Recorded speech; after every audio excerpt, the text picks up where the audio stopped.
दर्शन करे खातिर हम आबै छिया भोला बाबा देव घर नगरिया हो।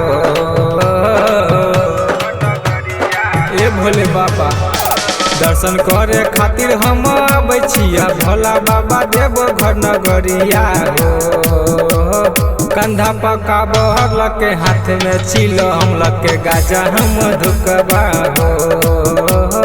कंधा पकाबर लके हाथ में चिलो हम लके गाजा हम धुकबा हो।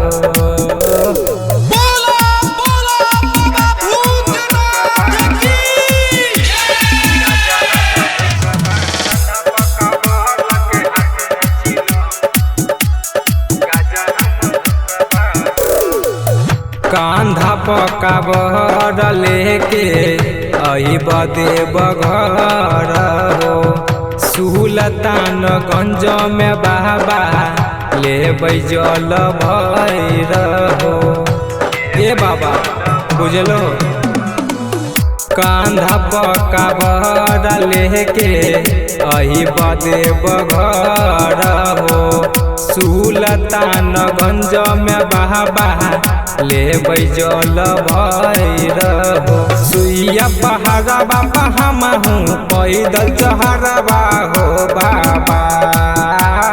कंधा पकाबर लके हाथ में चिलम लके गाजा हम धुकबा हो।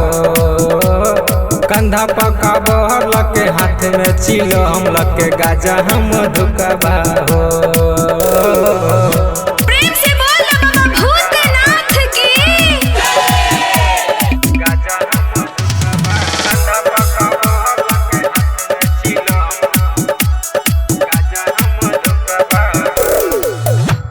सारा लगा के लिया बाबा तोर दुआरिया हो।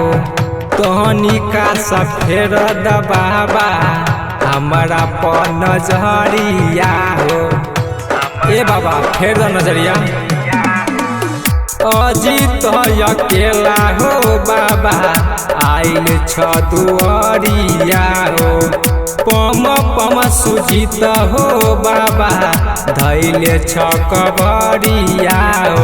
बन के पुजरिया हालिया तोहर दुआरिया हो बाबा। कंधा पकाबर लके हाथ में चिलम लके गाजा हम धुकबा हो। कंधा पकाबर लके हाथ में चिलम लके गाजा हम धुकबा हो। बुझल हो बाबा।